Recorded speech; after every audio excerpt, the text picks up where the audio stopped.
Aujourd'hui, nous allons expliquer le fonctionnement de l'appareil digestif. Avant d'entrer dans les détails, expliquons ce qu'est digérer. La digestion est l'ensemble de toutes les actions mécaniques et de toutes les actions chimiques qui transforment les aliments en nutriments, assimilables par l'organisme.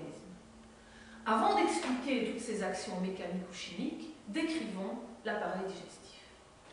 Le premier organe de l'appareil digestif est la bouche. Mais la plupart des organes de cet appareil se situent dans l'abdomen. Enlevons poumons et cœur pour mieux le distinguer.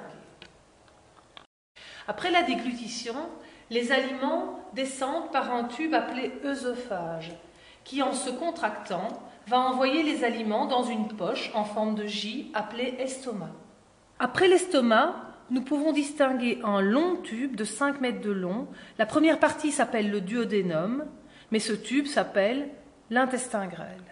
Après l'intestin grêle, les aliments vont poursuivre leur route à travers un tube épais appelé côlon ou gros intestin, tube qui monte, traverse et descend, qui va aboutir dans le rectum.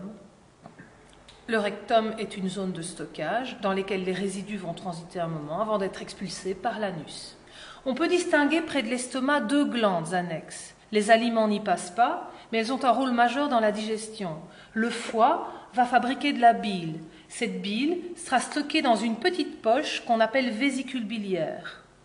Une autre glande, située derrière l'estomac, va aussi envoyer des sucs digestifs dans le duodénum. Il s'agit du pancréas. La digestion commence dans la bouche. La première action mécanique est la mastication. Les aliments sont écrasés par les dents. Les glandes salivaires envoient sur eux de la salive qui va entamer le processus de dégradation. La langue, par un mouvement ondulatoire, va envoyer les aliments dans le pharynx. Ils entreront ensuite dans l'œsophage qui, en se contractant, les enverra dans l'estomac. L'estomac est cette poche dans laquelle les aliments arrivent.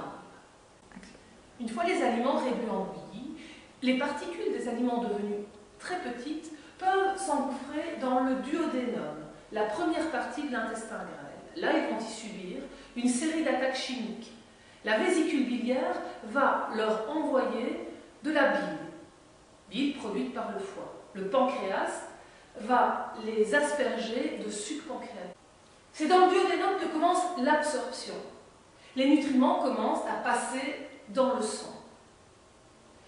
Le reste des aliments continue sa progression à travers l'intestin grêle. Une fois arrivé à son terme, ce qui reste des aliments, les résidus, entament la traversée du gros intestin ou du côlon. Ils vont être asséchés. L'eau va être absorbée par l'organisme.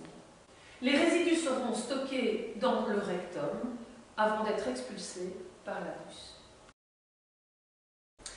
Analysons plus en détail le phénomène d'absorption. L'absorption a donc lieu dans l'intestin grêle. Ne pensez pas que l'intestin grêle est un tube dont les parois internes sont lisses. Non, les parois internes de l'intestin grêle sont tapissées de petits replis qu'on appelle les villosités.